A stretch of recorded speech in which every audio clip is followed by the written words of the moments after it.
so excited. I didn't know there was a day that I'd sit here and start telling story times.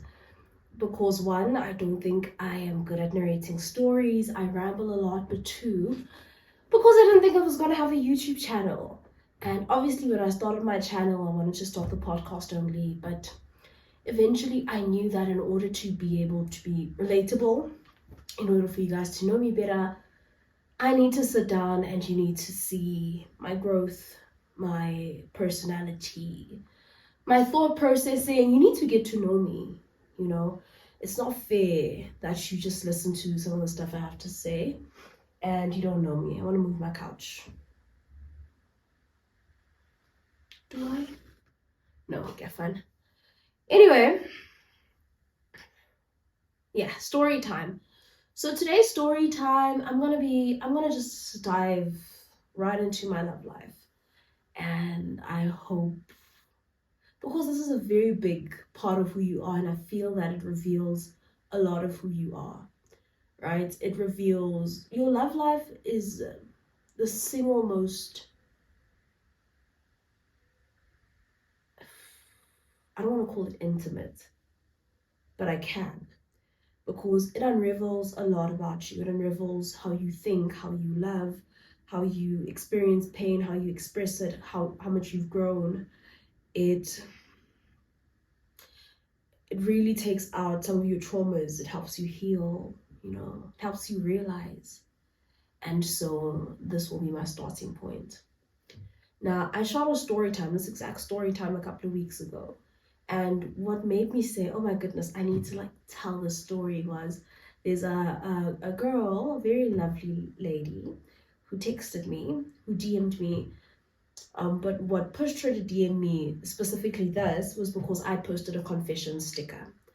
The reason I posted a confession sticker was because I also want to start a different segment on the show for confessions, right? But completely anonymous. I don't want to know who you are. I don't want you to think I'm sussing you out. But I also just want to be able to give advice. I want to be able to give my opinion, reactions to your stories. Because I think everybody has some sort of wild story, but I think you guys are very wild. And as God, I think you guys are very wild. So I posted that confession sticker, but people eventually just started confessing how they felt about me, or what they thought about me, or what they've experienced with me. And that wasn't the aim. And I think I didn't explain it properly. So she was one of those people, but she actually DM'd me. So she sent a direct message and she said, I have a confession. And I was like, okay, sure, shoot. And then she said, and I asked her actually, I was like, do you want to go on my anonymous thingy so I don't know it's you?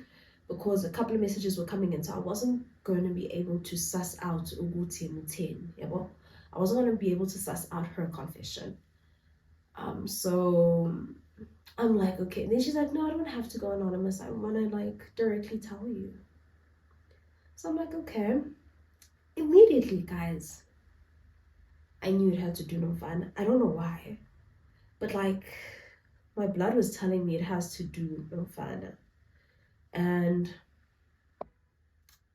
it was right. I was right. She was like, I just wanted to let you know that I just found out that I don't know, I was with the person or something, or I don't know what she was saying. And she was like, turned out to be your ex as well. And I was like, what? So just to go back, this story time is gonna be, I'm gonna title it, My Boyfriend Left Me on the Side of the Road, Stranded. But yeah. And then she was like, you dated this particular person. So I'm like, ex Yabani, who's ex, you know? And then she tells me, I'm gonna call this ex of mine Chris. Right? I'm gonna call this ex of mine Chris Brown. He's a really gorgeous human being. According to me. I don't know how many mind, according to me. Because beauty is in the eye of the beholder, obviously. But we grew up and he was a popular boy. I almost gave out a tip that was gonna tell a lot of people who this is, but he was a popular boy growing up, and he was a very cute boy growing up. I could call him Chris, I could call him Lil Romeo. Let me call him Lil Romeo, because he was just one of those cute boys, must cool. I'm gonna call him Lil Romeo. Wow. Or Lil Romeo. Romeo. Lil Romeo. because he grew up really adorable, really good looking kid, and obviously ukhulena ubuhle bakhe. So I'm gonna call him Romeo. Alright, so Romeo, she's like, no, you dated Romeo. Oh wow, okay. So my recollection of Romeo is none like everyone else around me. Right? I'm sure I've got one or two, no, just one person who sees what I saw in Romeo. I thought Romeo was a gem, to be quite honest. And that's exactly what I said to her. And I was like, oh yes, Romeo, he was a sweetheart. He was, I think I said something like that, and he was sweet, shame. And then she was like, yeah, maybe, or, yeah, sometimes, but and she hate learn fun. So clearly, she cannot attest to this experience. And now it's also making me think, because some of my friends, or some of the people that were around me when I was dating Romeo, don't think he was the best boyfriend, and maybe he wasn't. But for me, yeah, and I'm redoing the story time because I'm realizing a lot of I'm psychoanalyzing myself a lot throughout this entire process, and I've had a lot of arguments with people. For me, Romeo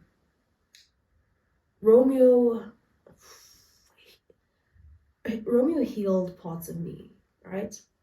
Because of impatho yakhe. Impatho being how a person takes care of you, how a person talks to you. Romeo never gaslit me. For the first time in my life, I wasn't gaslit. He owned up to a lot of truths. His communication, how he communicated with me was really great. And I'm not used to that, right? I am, and I only discovered this a week ago on a phone call, that this is actually why I'd probably have rose-colored glasses when it comes to him, because Veli wasn't the best boyfriend. And I think he knows that as well.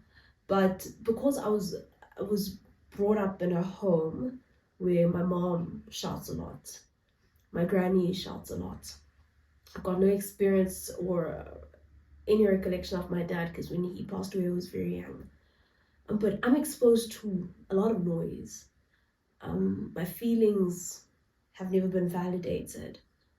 And the relationship that was before Romeo and I was gaslit a lot. I was lied to. I was cheated on like crazy. And it made me lose a lot of my own self-confidence, because I didn't feel like I was enough. And when a person cheats with one person, go in and jealous the same person, clearly you've got some sort of emotional connection to this person, but clearly this person is also special to you. But what are you doing with me? And it made me feel it made me question my worth. And that's the reason I'd left that relationship. But here, I felt safe. Not because this human being was perfect, but because this human being communicated in a way that I've never been exposed to, right? And I am going back to why everyone around me is probably looking at how he treats me as a boyfriend, which is not the best, as opposed to me who's got these rose-colored glasses on, because at the same time I'm healing, right? Now, Romeo wasn't always so great. When him and I started speaking, he would do exactly what this girl, I'm gonna give her a name so I don't call her this girl, I'm gonna give her a name. She actually shares a name with my baby. My baby has two names, so you don't know which one. But I'm gonna call her, because she has the same name as my baby, I'm gonna call her Bito. I'm gonna call her Bito. So Bito, my baby's Bito. So Bito is like the reason why she didn't have whatever she was narrating to me about her experience with him, I had that as well when we were vibing. He put me through all of that as well. He has ghosting tendencies. He has, he's in his own world, if I could say. He was very much in his own world. I know he's an ever-evolving person, a very self-aware person. So by the grace of God, I pray that he's at a better place right now. But and he did all of that to me as well, which my friends and the people around me experienced. And they would see my disappointment when it comes to him, because I liked him way back when. So they would see that I'm getting disappointed, I'm feeling like this, I'm going through this, I'm going through that. So they didn't understand, why on God's green earth do you still like this person? And when he came back, I had like pulled out a tactic of my own to hurt. I don't think I did it to hurt him, but why else did I do it? I didn't think that he would get hurt. I didn't think he liked me enough to get hurt at the time. But how he handled that situation with me and what I did, like, one of the things that showed me grace. So when a person is soft enough and reflects Christ, you cannot be drawn to such a soul.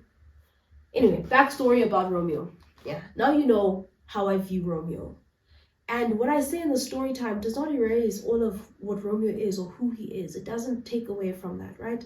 But Romeo messed up. Romeo messed up, and maybe I messed up in this particular situation as well. So I'm also gonna kind of take jabs at myself as well, because Nami, there's certain things that I could have done better. But anyway, so I'm in an actual relationship with Romeo now. After the vibe, after just talking for a while and being ghosted and not talking for a couple of months, he came back, and now we are in an actual relationship where we communicate everything we're going through. We don't ghost. We don't lie to one another. We come out with the truth. We communicate. We talk about the things that we don't like. We talk about the things we expect of each other. We are in a serious, committed relationship. And right, so I was with him a lot of the time. I was at his place 24/7. Basically stayed there, to be quite honest. I hope my mom doesn't watch this, but I basically stayed there. And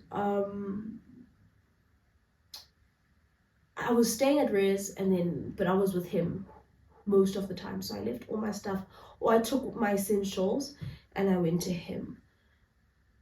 Great. Now, and within this relationship, we are still very much free. We are still very much two individuals living their individual lives. And so he goes out, I go out, I have my group of friends, he has his group of friends. We're healthy, we're good. But then goes back to why I think men should not have or should not be in committed relationships when they're not fully established. And I'm not just talking about financially, I'm not just talking about the monetary value of who they are. I'm talking about in all aspects, spiritual, all of that. But I'll go back to that. So now on a random day, I've got these two particular friends, one of which she lives with me, and I told her I'll talk about her regular story time. I'm going to call her Kelly, and I'm going to call the other one Michelle, because I'm Beyonce. But Kelly and Beyonce, Kelly and Michelle have this particular friend. I am going to call this friend Lil Wayne. Wayne. I'm going to call this friend Wayne. I don't know why, but he's a famous person, popular. He's an actor. They've got this friend who's an actor, and he's hosting a party, right? And I've got the friend's number, right? I'm just going to call that friend a friend. I've got the friend's number, and we met way back when, during another party. And so I still have his number. So he posts like Wayne is hosting a party. Wayne is obviously, I don't have Wayne's number, but even on their statuses, they can see Wayne is hosting, this particular day. And I don't think it was definitely exam season. So I come up to them and I'm like, hi guys, did you see Wayne? I saw on Friends' status that Wayne is having a party, right? And in fact, friend invited me and sent the poster to me and said, hi, I'd like to come. We are hosting, Wayne does these things, I think every year or even twice a year, and we are hosting, right? In fact, I'm going to call him Tyrese, because he was very pompous, that guy. So although Wayne is not pompous, I'm going to call him Tyrese. Tyrese is very pompous. I don't like him. But this guy in particular, he was pompous. So he's not Wayne, he's Tyrese. So the friend comes to me and says, hi, don't you and your friends want to come to this party? Yeah, Tyrese, I can RSVP you guys. And then I asked them, how friends, Nibonile post Tyrese. Tyrese, we are host. And they're like, yeah, they saw it, but they're not interested. right? So then we shove it behind. Mind you, I already told Romeo, who's my boyfriend at the time, that look, I got invited to this party. I'm thinking of going. I mean, I'm always indoors. I don't go out. Let me go out, right? And Romeo was clearly not happy. Going back to why I'm saying, Uti, as a man, I don't think you should be in a relationship until you are fully established. Because he was not happy, but he didn't feel safe enough to express it. And I could tell. Because he was like, what type of party is this that needs you to RSVP to? He wasn't insecure. Don't get me wrong, he was not insecure, but he knows.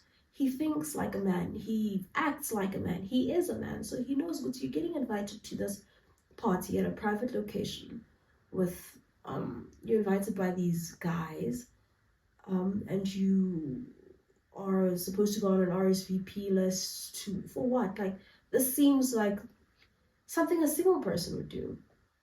Then again, I'm going back. He's not insecure. He's very right. And at the time, I didn't see it like that. At the time, because I'm a very loyal person, right? So for me, it's like, trust me, I'm just going out to have fun. I'll come back. You know, I won't do anything that'll make you uncomfortable. I won't do anything disrespectful. Just allow me to go. At the time, that's how I viewed it. But now that I think of it and just putting myself in his shoes, all of the things that made him uncomfortable, and I think I got them at the time. I get them.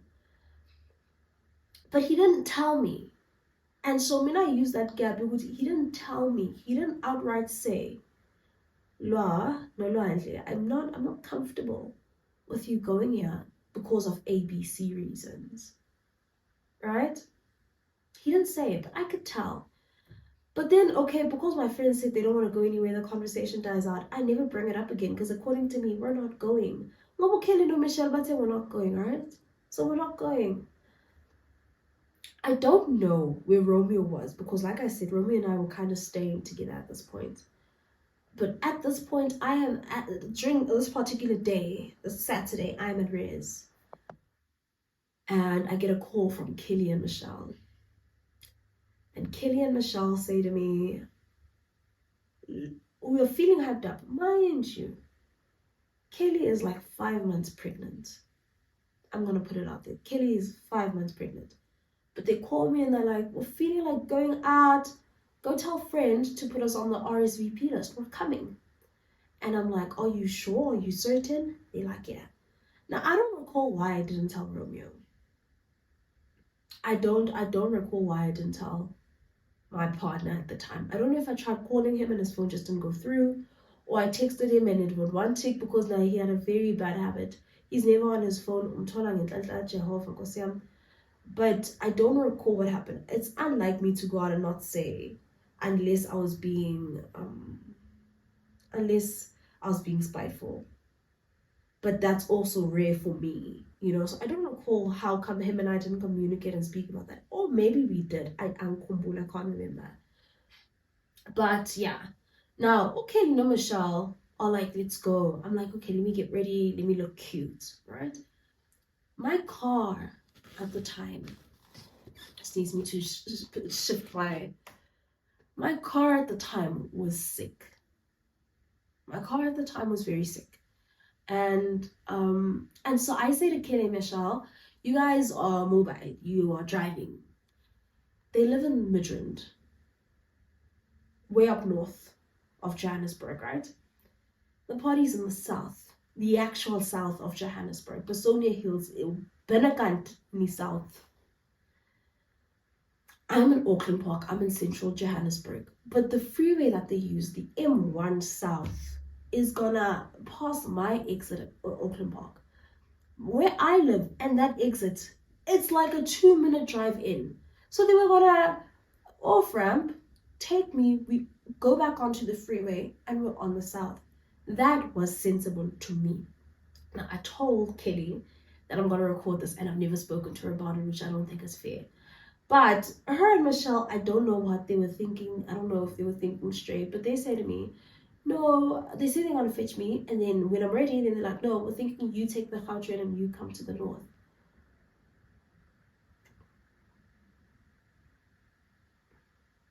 I had to literally breathe and pause and breathe for that one. I've never been on the Gauteng. right?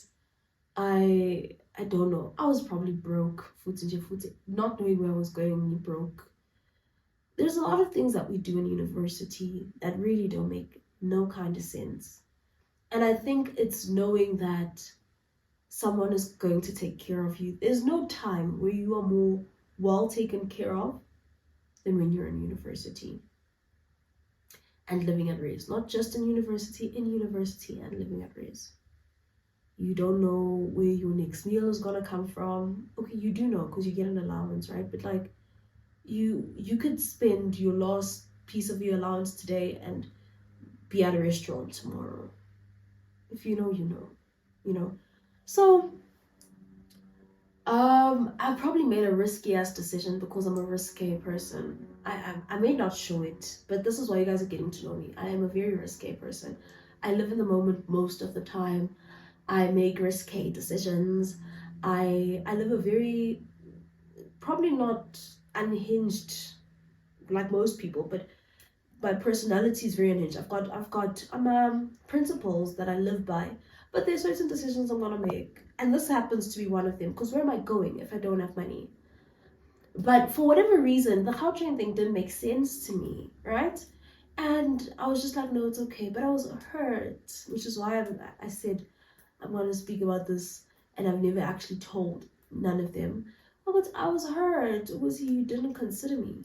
Like I felt like you didn't consider me at the time. But at the same time, I'm not a entitled person. So I'm like, I don't address it at the time. I've never addressed it, by the way.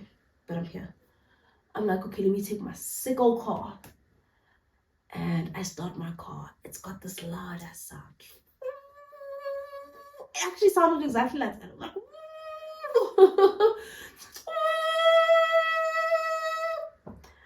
the entire race, I'm sure, woke up from that sound alone. And I'm like, what? I'm like, I don't want to drive because I look cute. And for all you know, someone might just fix it for me on the road. Because that's how life is as a university student. Because there are a lot of men who are clearly unfulfilled with their own lives. I'm going to address it. There are a lot of men who are clearly unfulfilled with their own lives. And they just want university students. Because what the hell are you doing at 30 and you don't settle down as a man? You've got all the money, you've got it, but you're not fulfilled with the person who actually loves you. You want to come a university, you're talking money.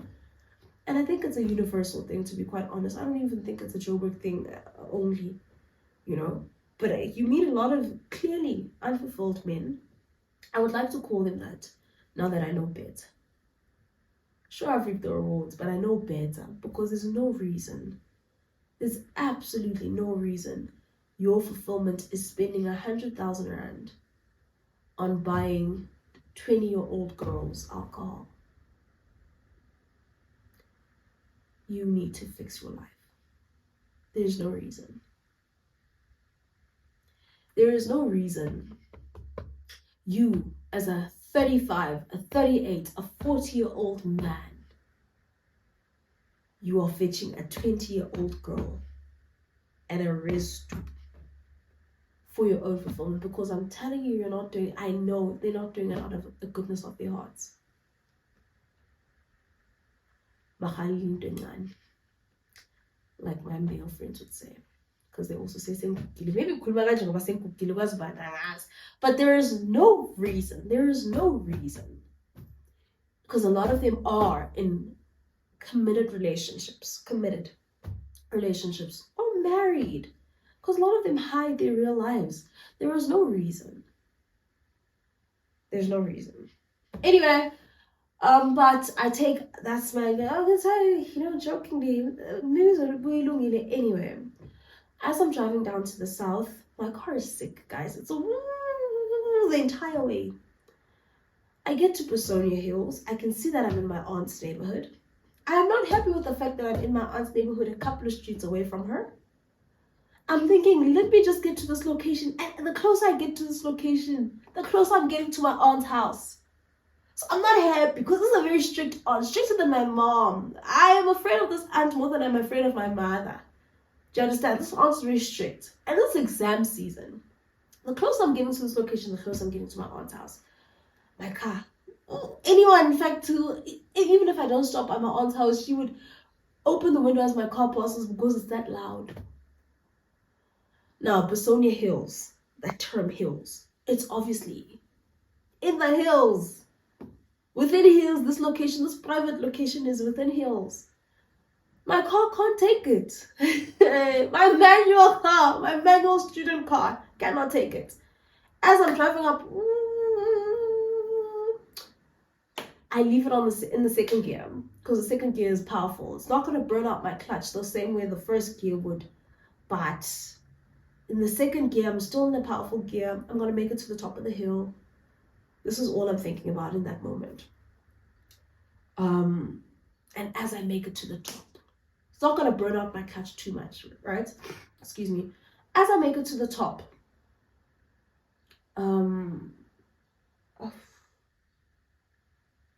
anyway, as I make it to, no.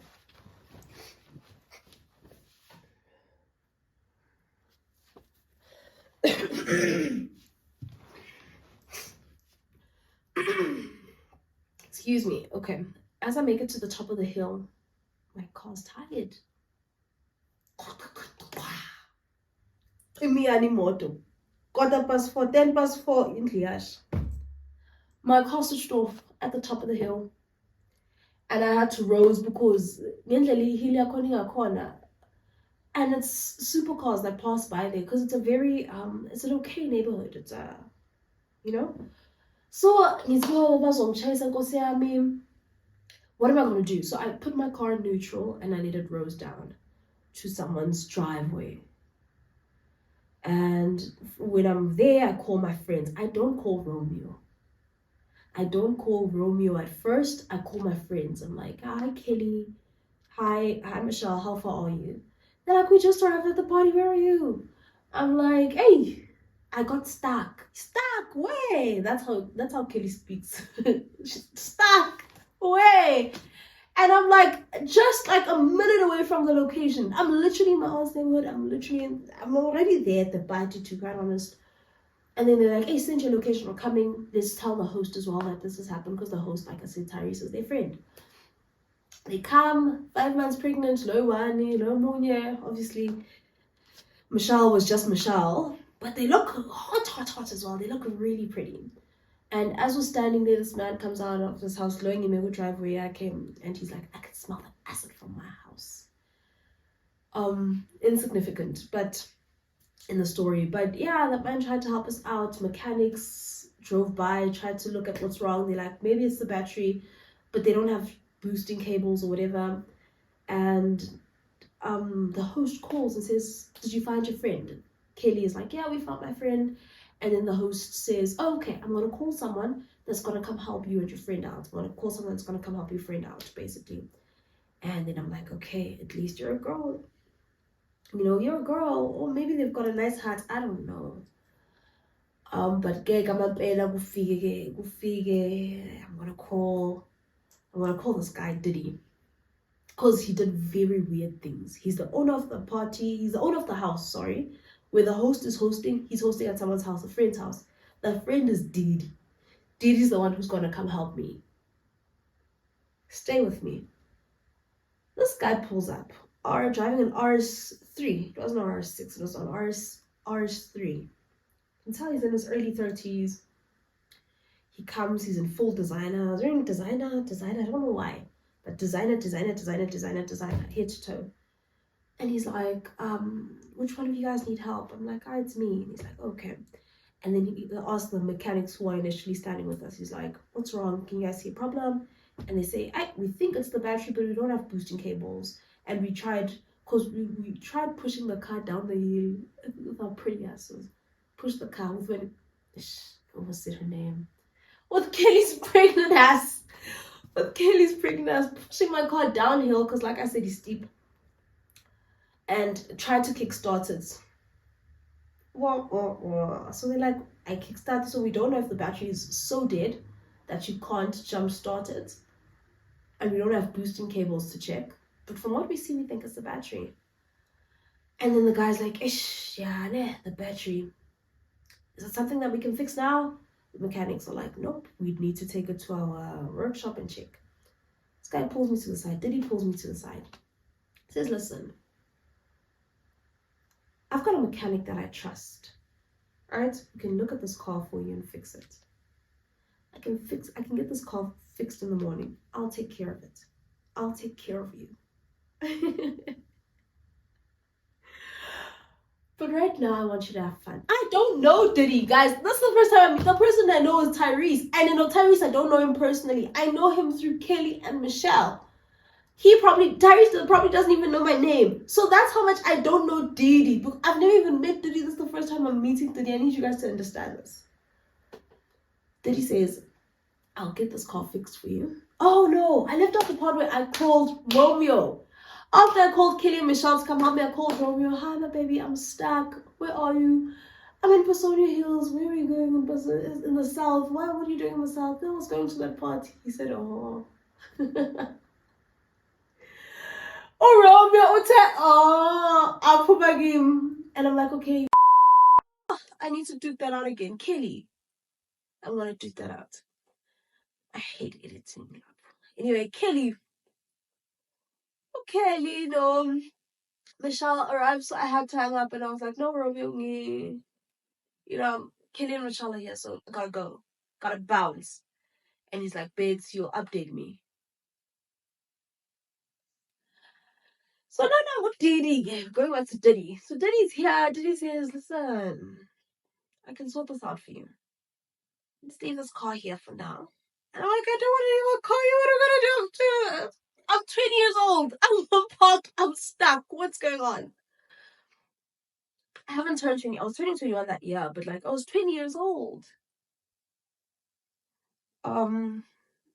He's like, I get it. I get you frustrated, but you came to a party, and I want you to enjoy that party. And trust me when I say, I'm trusting a stranger, by the way. Trust me when I say I can take care of you, and I'll take care of you, I promise. In the morning, first thing in the morning, I'll get my mechanic to look at your car, and I'll make sure my mechanic fixes your car, and I'll sort it out for you. But right now, I need you to have fun. So let me take you back to the house, get you a couple of drinks for you and your friends, and you can have fun. Can I do that for you?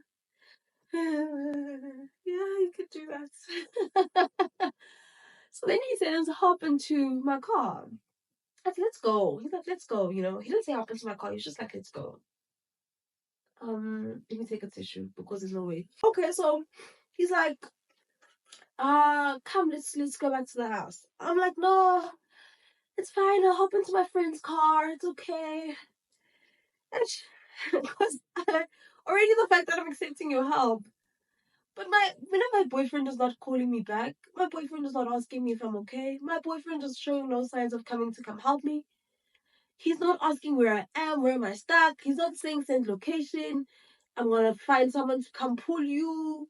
My boyfriend is saying nothing. My boyfriend is as quiet as I don't know what animals are quiet. He's quiet, dead silent.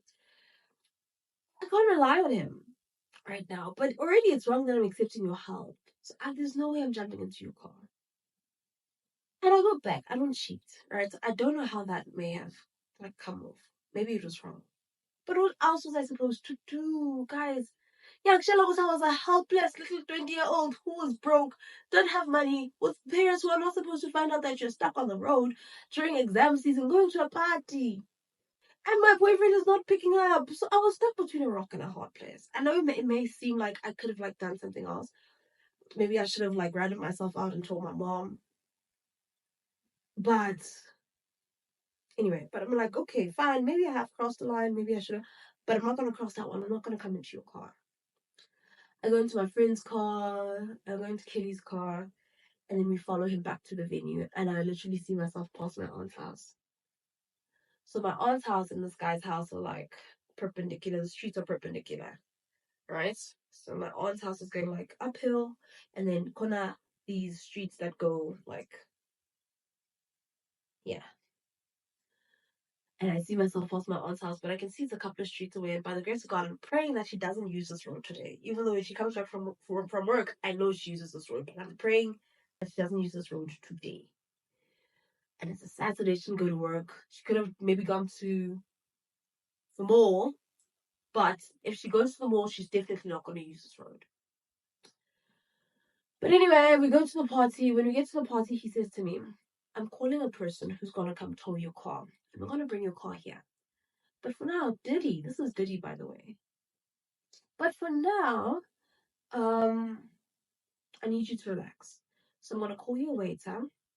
And I'm gonna call your waiter and order and just put it on Diddy's tab. Just put it on Diddy's tab. I'm like, okay, guys, if I could tell you that I didn't order anything, I don't recall ordering a thing. I think we only had like ciders and maybe we were smoking the hubbly that was already on the table because we went and we chilled at like a table that already had people, like a section that already had people. And the host, Tyrese, was really occupied. My friends think that Tyrese didn't take care of them, but as a person who's hosted in the past, I know. And I mean, I don't host at that like magnitude. I only host my friends, but I've got different groups of friends, and sometimes it's difficult to get everyone or give everyone the attention that they may need. So it's really great about my figure in their own groups because they can entertain each other. But my friends feel Tyrese didn't take care of us. He was in his own section with a whole different group of girls and men who are probably in their 50s. I'm a midlife crisis because what are you doing with some color in your 50s and you're in for with young 20-year-olds? Some are 19, 18. It's things you see, which is why I'm saying that these men are clearly unfulfilled. Reaped benefits or no benefits reaped, to be quite honest, because especially the midlife crisis ones, the ones in their 50s popping bottles for 20-year-olds. Go pop bottles for your wife. She also likes champagne. Anyway, I don't think I ordered a thing. Now, here's another thing that Kelly. I don't think Kelly was my friend at the time, to be quite honest. Like I loved her to bits and pieces, but I don't think she was my friend at the time. Because if she was, I don't think she would have left me. If she sees this, she's gonna be very sad. But I don't think she would have left me. And I tell you that Kelly and Michelle lived at the time. And they were like, oh my gosh. Kelly's like, I need to go fetch my man. My man is at a party. I need to go fetch my man. And, so we're going to have to leave here. Are you going to... I can't even recall if they asked if you're going to be fine. I'm at a strange man's house. My car is stuck. We hadn't even fetched it. This man hasn't even told my car to bring it to this house at the very least. My car is still there. That side. So I don't know if I should title this my friends left me stranded or if I should still blame my boyfriend at the time, to be quite honest. Because really, I've got a lot more to say about my friends than I do about my boyfriend. But he was supposed to take care of me, him specifically, especially with all of his principles. He was supposed to take care of me. So Kelly and Michelle leave. Luckily, I invited another friend. I am going to name this friend Kendall or Rose. The reason I was going to name her Kendall is because she's a model, but she's not as tall as Kendall. I'm going to name her Rose. Yeah, I'm finding because I'm like my life. I had invited her as well, and she came. And so now she stayed with me. She was like, actually, don't worry, I'll stay with you. I'm at a strange man's house. I feel I'm not even drinking. I'm not okay anymore. I don't know what I was thinking coming here. What was I thinking? I didn't think this was stagger because when I got it diagnosed a week before, I'd call. Okay, I'm not gonna name the garage company, but they had said, "Guti, my issue is my steering wheel. It's not a steering pump, but basically my issue was in my power steering." And they said, "Oh, it's dying out, and that's why I'm hearing this sound." And they said they could hear it every time they turned. But the truth is, you could hear it throughout the entire drive. So because they said this car is drivable, but I wouldn't recommend. They said this car is drivable, but I wouldn't recommend you to drive it. I really thought I could drive it. I didn't think it was stag. I just thought the noise was irritating. But now I'm regretting even being here because what the hell am I doing here? I can't have fun. I can't drink. I'm not eating. I'm not doing a thing because I'm not happy with where I am. I'm not happy with my situation. I'm not happy. But yeah, oof, guys, let me check the time. I set an alarm. I'm gonna wrap this up. Um, But yeah, Rose stayed with me.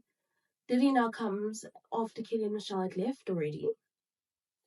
Diddy comes and says, "Let's go pick up your car." Um, we go. He's like, "The van's here. Let's go pick up your car." We go. He's like, "I don't trust you to pull this car, so I'm gonna put someone else, a friend of mine, in the car, and then you're gonna sit with me in the van because I don't trust you." And then to pull it, I don't trust you to break on time and do all of that stuff. And I'm like, I bet. So I go into the van with Diddy, and then the other friend is in my car, and as we're coming back, the friend is like pulling him out. And yeah, that happened.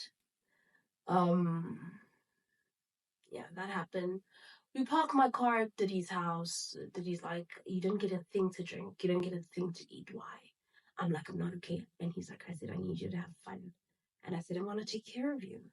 And but I left out an important detail. In the car, Diddy says, "Oh, I guess I found myself a person," right? And I'm like, "Oh, brave of you to assume that I don't have a boyfriend. Very brave." And he says, "That's easy to assume because there's no one else here helping you but me. So if he's there, he's useless."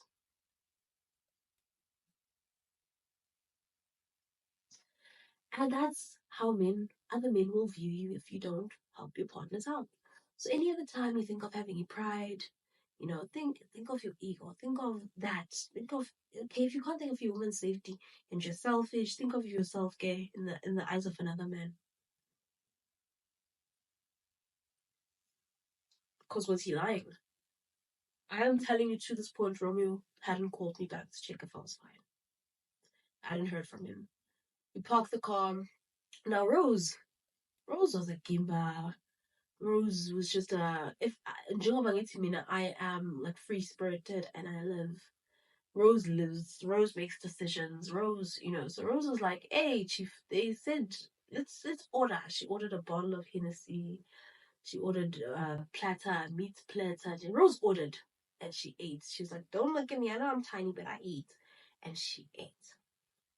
And I tell you, she ate. So, but I wasn't in the mood. It was right after COVID, right? And there were still restrictions, and I think the cops were coming, and so people didn't want to go home. And I'm thinking, thank God, everyone is gonna leave now. But people are too drunk, they lit, they don't want to go home. And I told Diddy, and I'm like, "Hey, Diddy, bro, I'm not okay. I didn't have fun. I just want to go to sleep." But I'm not sure what's happening with my car and everything. I can't do this. Diddy's like, "Okay, so you won't be able to sleep here. There's a lot of noise. I'm gonna take you down to, I don't know if it was his other apartment or it was his friend's apartment. I don't know." And he's like, "I'm gonna put you there, and you're gonna have to sleep there with your friend." And so Diddy wasn't a complete gentleman, to be quite honest. Um, and then in the morning we'll go because Auckland Park is quite far. So at least you're still in the south, you're just a few minutes away, and then we'll go, um, take your car to the mechanic and see what's wrong and get it fixed. Is that okay? Oh, Diddy, my love. I'm like, okay. So he tells his friend to take us. I actually think it was his friend's apartment because his friend takes us. We sleep in one room. I think the friend sleeps in another. In the morning, I wake up, I freshen up. I don't know how I freshened up, to be quite honest. Rose also had makeup. My makeup didn't move. I know how to sleep, and my makeup will not move. So my makeup did not move a bit. Rose's makeup, on the other hand. But anyway, Rose was like, "I've got somewhere I'm rushing to. Are you gonna be okay going back to Diddy alone?" And I'm like, "I don't have a choice, do I?" Rose and I request we take one Uber trip. It drops me off at Diddy's house and Rose passes. I go inside, Diddy opens the gate for me, I walk inside, and then Diddy was like, "Okay, let's get you something to eat." So I guess there were chefs from the previous night, for the ones that were making the platters and all of that. They were there in the morning as well. And then he tells him, "Make us breakfast." With breakfast table, it's not just me, it's me, him, his other two friends, and this random girl that I can't remember. We have breakfast, and then he says, "Okay, let's also get you freshened up." We go to the stores, say Doro. We get to the stores, he buys me. Romeo still hasn't checked up on me. Anyway, we go to the stores. He's like, "Wait in the car." I wait in the car. He goes inside. He gets me a Vaslap washing cloth, wash rack. I don't know what you call it.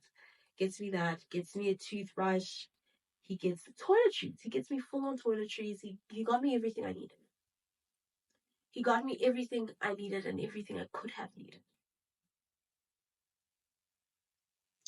And then he says, okay, let's go back home and get you freshened up and then we'll go to the mechanic. I go home, shows me around, shows me the bathroom. I get freshened up and he takes me to the mechanic. And that's now when Romeo's calling. Now Romeo's blowing up my phone trying to get a hold of me.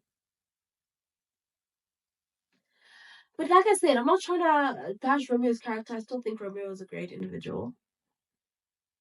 I do. I do. I don't know what you guys are going to say about it, but I do think he was a great individual. But now Romeo's trying to get a hold of me, and I'm not interested, to be quite honest. But we went to the mechanic, and the mechanic fixed my car. Did he pay him? I think I got my car the next week. And when he called back, I went back home and I told Romeo, and he was like, "What did you do last night?" And I was like, "The owner of the house, his name is Diddy, decided to fix my car for me." And he was like, "Oh, okay." Like I said. But going back to why I think men should not date when they're not at their full potential, which is why I'm saying I'm not trying to assassinate Romeo's character, but I don't think he felt that he had the authority to say anything to me. He couldn't say a wheel up.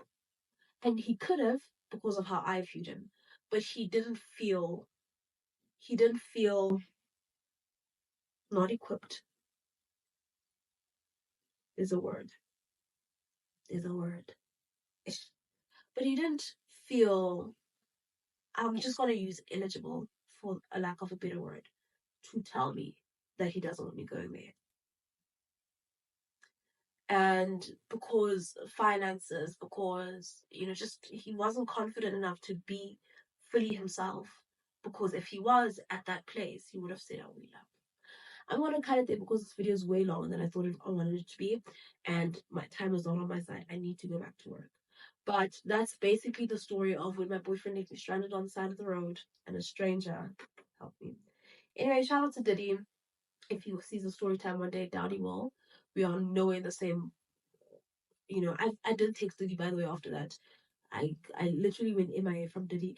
I'm not a bad person. I just had a boyfriend, and I told Diddy that I've got a boyfriend. And I really love my boyfriend. I'm not a bad person. I appreciate Diddy. And if I didn't say it at the time, I appreciate him and everything he did for me, to be quite honest. But, like, that's all that could happen. I would just hope it wasn't transactional of him and that he wanted anything in return. I just hope he did it from the goodness of his heart. But thank you very much to Diddy, and I hope Romeo's in I hope Romeo's in a better place. That's it for the story time. It's longer than I expected, but I hope you enjoyed it. Please like, share, subscribe, and turn your post notifications on to be notified every time I post. So, Unscripted, my podcast, is currently on pause. I will be shooting season 2, and then I'll release it probably from beginning of July. Stay tuned for that. For now, I'm going to have story times and a lot of confessions. See you next time.